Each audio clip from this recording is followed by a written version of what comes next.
نحمدہ و نصلی علی رسولہ الکریم۔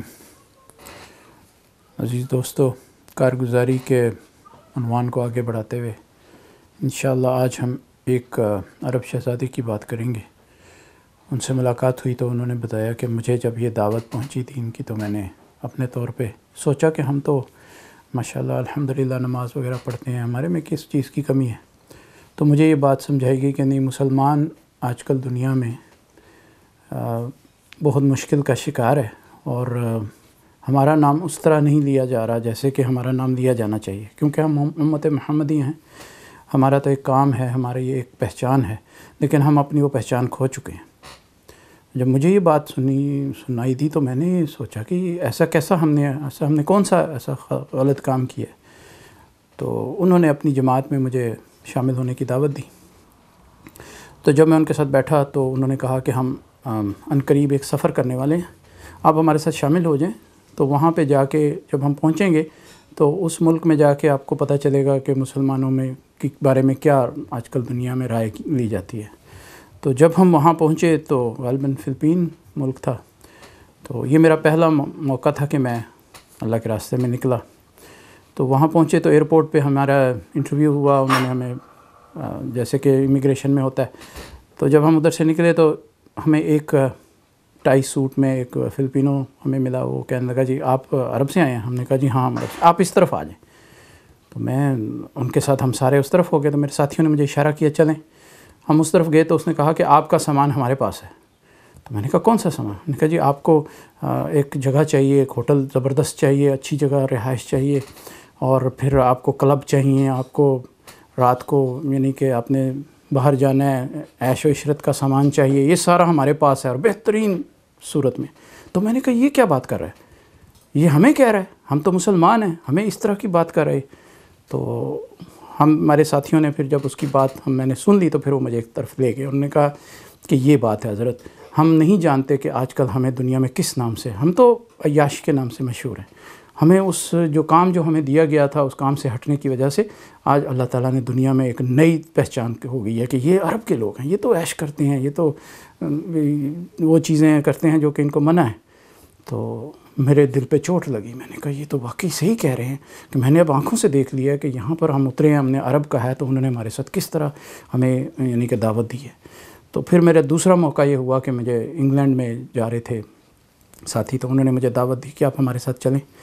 تو الحمدللہ ہماری انگلینڈ میں لندن میں تشکیل ہوئی، تو وہاں ہم مسجد کی طرف جا رہے تھے جب، تو راستے میں ایک نوجوان یہاں کا جو انگریز لڑکا تھا، نوجوان تھا، کوئی 22 سال اس کی عمر ہوگی، وہ ہمارے ساتھ چلنے لگ پڑا۔ کہنے لگا آپ لوگ مجھے لگ رہا ہے کہ کوئی اچھے لوگ ہیں، میں تھوڑا سا کنفیوزڈ ہوں، مجھے تھوڑی سی مدد کیجیے، ہو سکتا ہے آپ کے پاس میرے مسئلے کا حل ہو۔ تو ہم نے پوچھا تیرا مسئلہ کیا؟ اس نے کہا میں دیکھنا چاہتا ہوں کہ کیا میں دنیا میں صرف اس لیے آیا ہوں کہ میں ایک کمائی کر کے اور کھا پی کے چلا جاؤں، یا میرا کوئی پالنے والا ہے، میرا کوئی گاڈ ہے، میرا کوئی کریٹر ہے جس نے مجھے پیدا کیا، اور اس نے مجھے کس لیے پیدا کیا۔ تو ہم نے کہا چلو ہم تمہیں بات سمجھاتے ہیں۔ ہم اسے مسجد میں لے آئے، تو الحمدللہ اس کے ساتھ بیٹھ کے بات کی، تو اس کو جب پتہ چلا کہ اللہ میرا رب ہے، اللہ نے مجھے پیدا کیا ہے، اللہ نے مجھے انسانیت کے لیے پیدا کی، یہ ساری باتیں جب اس تک پہنچی تو وہ بہت متاثر ہوا۔ اس نے کہا جی بس اب دیر نہ کریں، مجھے فوراً اسلام میں داخل۔ تو ہم نے اس کو الحمدللہ کلمہ پڑھایا، وہ مسلمان ہو گیا۔ اب اس نے کہا جی مجھے اب آپ نے کچھ اور آگے بتانا ہے۔ ہم نے کہا اس کے لیے آپ وقت لے کے آئیں اور ہمارے ساتھ کچھ وقت گزاریں، ہم یہاں پہ ہیں انشاءاللہ 30-40 دن کے لیے، آپ ہمارے ساتھ آ کے رہیں، آپ کو ہم انشاءاللہ آگے گائیڈ کریں گے۔ تو وہ سے وعدہ کر کے تو کہتا ہے جی میں بس انشاءاللہ بہت جلد آپ کے پاس آؤں گا۔ وہ چلا گیا۔ اب ایک دن گزر گیا، 2 دن گزر گئے، ہمیں فکر ہوئی کہ یا اللہ یہ واپس نہیں آیا، اللہ خیر کرے۔ ہمارے دل میں یہ تھا، ہم دعائیں کرتے رہے یا اللہ اس کی حفاظت کرنا، نیا مسلمان ہے۔ تو 3-4 دن کے بعد واپس آیا تو بڑا خوش۔ تو ہم نے کہا بھائی ہم تو تیرے لیے پریشان ہو گئے تھے، تو کدھر چلا گیا؟ کہنے لگا کہ میں دراصل ایسا ہے کہ میں یہاں سے جب نکلا تو آگے ایک سڑک پہ میں چل رہا تھا، تو وہاں میں نے دائیں طرف دیکھا تو کچھ آپ کے جس طرح مسلمانوں کے ریسٹورنٹ ہوتا ہے اس طرح کے کچھ لوگ بیٹھے ہوئے تھے باہر، تو وہ لوگ شراب پی رہے تھے۔ تو میں نے دیکھا تو میں نے کہا تو مسلمان ہیں، یہ شراب کیوں پی رہے ہیں؟ ابھی مجھے بتایا گیا کہ شراب تو حرام ہے۔ تو میں ان کے پاس جا کے بیٹھ گیا، میں نے کہا کہ آپ لوگ یہ کیوں پی رہے ہیں؟ یہ تو حرام ہے، آپ لوگ مسلمان ہیں۔ تو وہ کہنے لگے تمہیں کس نے کہا ہے؟ یہ تو انگور کا پانی ہے، یہ تو سیب کا پانی ہے، یہ ایسے ایسے مجھے کرنے۔ میں نے کہا بھائی مجھے تو نہ بتاؤ، میں تو اچھی طرح جانتا ہوں کہ یہ شراب ہے، یہ الکحل ہے، یہ حرام ہے۔ پھر مجھے انہوں نے کہا تمہیں کسی نے ایسے ہی بتا دیا ہے، یہ ایسی بات نہیں ہے، مسلمان کو اتنی آسانیاں ہیں، یہ ہے۔ میں نے سنا تو میں بڑا سخت پریشان ہوں۔ میں نے کہا یا اللہ، یہ کیسے ہیں، یہ کیسے لوگ ہیں؟ ایک طرف سے مجھے یہ کہا جا رہا ہے وہ بھی مسلمان ہیں، ایک طرف سے مجھے یہ کہا جا رہا ہے یہ بھی مسلمان ہے، ان کے دونوں کے بیچ میں یہ کیا تصادم ہے؟ میں بڑا پریشان ہوا، گھر چلا گیا، مجھے کچھ کرنے کو دل نہ چاہے۔ میں اتنا خوش تھا کہ اللہ مجھے مل گیا، مجھے کریٹر کا پتہ چل گیا، مجھے زندگی کا مقصد پتہ چل گیا۔ لیکن جب میں نے یہ فرق دیکھا تو میں بڑا حیران ہوا۔ میں نے کہا یہ تو ان کا آپس میں ہی ابھی تک ان کو کنفرم نہیں ہے۔ تو میں پھر گھر گیا، میری والدہ نے مجھے پوچھا کیا بات ہے، تو پریشان ہے؟ میں نے کہا کچھ نہیں، بس میں طبیعت نہیں ٹھیک ہے۔ دوسرے دن میں نے کام پہ جانے کی کوشش کی تو کام پہ بھی میرا دل نہ لگا، میں واپس آ گیا، بس میں اداس ہو گیا۔ میں نے کہا یا اللہ، یہ کیسی خوشی تھی جو ملی بھی اور چلی بھی گئی۔ تو 2-3 دن گزرنے کے بعد کل رات کو میں لیٹا، مجھے نیند نہیں آتی تھی، لیکن کل رات کو مجھے نیند آ گئی۔ تو نیند آئی تو مجھے خواب میں ایک ہستی نظر آئی۔ میں نے اتنا خوبصورت انسان زندگی میں کبھی بھی نہیں دیکھا تھا۔ ان کے چہرے پہ خاص کشش۔ تو وہ کہتے ہیں میری طرف بڑھ رہے ہیں۔ میں نے کہا ہو آر یو، آپ کون ہیں؟ تو وہ کہنے لگے انا محمد رسول اللہ صلی اللہ علیہ وسلم۔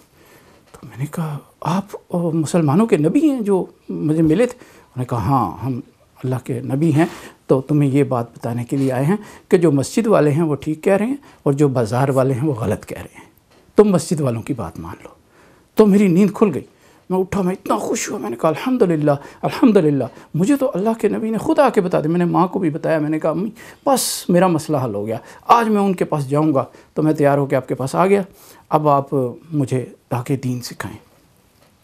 تو ہم نے کہا بھی دیکھو تم اپنا سامان لے آؤ، ہمارے ساتھ کم از کم ایک بار نا تم 3 دن یا 10 دن جتنے بھی تمہارے پاس اویلیبل ہوں کانسٹنٹلی ہمارے ساتھ گزارو، باہر نہ جاؤ، ادھر ادھر مت جاؤ، تاکہ تمہیں پہلے مسجد کے ماحول میں نمازوں کی پابندی کرائیں گے، دین کی طرف تمہارا رجحان ہوگا، فرشتوں کا ماحول ہوگا، تو تمہیں بہت بہتر انشاءاللہ دین سمجھ میں آئے۔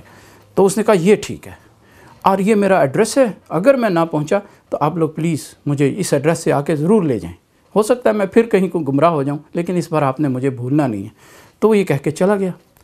اب وہ گیا تو ہم خود خوش ہو گئے کہ چلو الحمدللہ، یہ ہمارا کام جو ہم سمجھ رہے تھے کہ نہیں ہو سکا وہ ہو گیا، اللہ پاک نے اس کو ہدایت دے دی ہے۔ تو رات کو پھر ہم اس کے لیے دعا بھی کی۔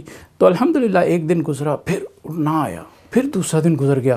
اب ہم نے سوچا کہ اب دیر نہیں کرنی چاہیے، ہم فوراً اس کے ایڈریس پہ پہنچ گئے۔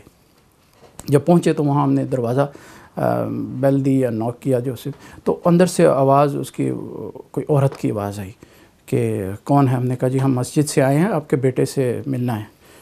تو وہ کہنے کی اچھا آپ اس سے ملنے آئے ہیں، آپ مسجد والے ہیں؟ پھر اس نے دروازہ کھولا۔ اس نے کہا میں تو سوچ رہی تھی پتہ نہیں آپ لوگ کدھر ہیں، میں نے آپ کو ڈھونڈنا تھا، میرا بیٹا جو تھا وہ آپ کی طرح دین میں داخل ہو چکا تھا، رات کو وہ آیا بڑا خوش تھا، کہہ رہا تھا میں نے سامان تیار کرو، ایک اس نے بسترا سا تیار کیا جس طرح آپ لوگوں نے بتایا تھا، ایک اس نے بیگ تیار کیا، یہ دونوں چیزیں اس نے تیار کیں۔ تو نکلنے لگا دروازے سے، تو دروازے میں اس کو ہارٹ اٹیک ہوا اور وہ وہیں پہ بیچارہ گر گیا۔ اب میں پریشان کہ اس کو کیا ہوا ہے، میں نے پتہ کیا، ڈاکٹرز کو بلایا تو وہ پتہ چلا کہ اس بیچارے کی روح پرواز کر گئی ہے، تو یہ تو انتقال کر گیا۔ تو میں اب وہ تو میرا بیٹا تھا، مجھے تکلیف جو دکھ تھا وہ الگ تھا، لیکن اب مجھے دوسرا مسئلہ یہ تھا کہ یہ تو مسلمان ہو چکا تھا، میں کیا کروں؟ اس کو تو میں اپنی طرح سے تو اس کو بیری نہیں کر سکتی، اپنے جو ہمارا فنرل سروسز ہیں ان کو تو نہیں کال کر سکتی، مجھے تو اب آپ لوگوں کے طریقے سے اس کو دفن کرنا ہے۔ تو میں سوچ میں بیٹھ گئی، میں نے کہا پتہ نہیں کیسے یہ ہوگا۔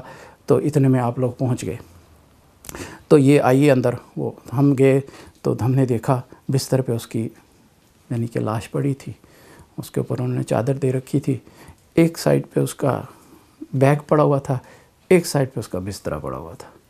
تو ہم نے دیکھا تو ہمیں یہ سمجھ آیا کہ اللہ تعالیٰ نے اس کو معاف بھی کر دیا، اللہ تعالیٰ نے اس کو دین بھی دے دیا، اور یہ اللہ کے پاس بھی پہنچ گیا اور نبی پاک صلی اللہ علیہ وسلم کی زیارت بھی کر گیا۔ تو میرے دوستوں بزرگوں، اسی طرح یہ عرب شہزادے نے آگے بات سنائی، کہتا ہم نے پھر اس کے بعد میں نے اپنا پلان کر لیا کہ اب میں نے انشاءاللہ یہ دین کی محنت جو ہے اس کو پورے طریقے سے سمجھنا ہے اور اس کو کرنا ہے اور دنیا میں جانا ہے، کیونکہ اگر اس نوجوان تک ہم نہ پہنچتے تو یہ تو اسی طرح چلا جاتا، اس کی موت تو آ چکی تھی۔ لیکن اس طرح سے اس کو پیغام ملا اور وہ 1-2 دن 3-4 دن کے وقفے کے اندر اندر وہ دنیا سے چلا بھی گیا، نوجوانی میں چلا گیا لیکن دین کے ساتھ چلا گیا۔ تو میرے اندر بڑی ایک تحریک پیدا ہوئی کہ میں نے اب کچھ کرنا ہے۔ تو انشاءاللہ اس کا یہ پہلا حصہ تھا کارگزاری کا، انشاءاللہ اس کا دوسرا حصہ ہم اس کے ساتھ حاضر ہوں گے، اس میں آگے کی کارگزاری ہے۔ اس وقت تک کے لیے سبحان اللہ بحمدہ، سبحانک اللہم وبحمدک، اشہد ان لا الہ الا انت، استغفرک واتوب الیک۔ سبحان ربک رب العزۃ عما یصفون، وسلام علی المرسلین والحمد للہ۔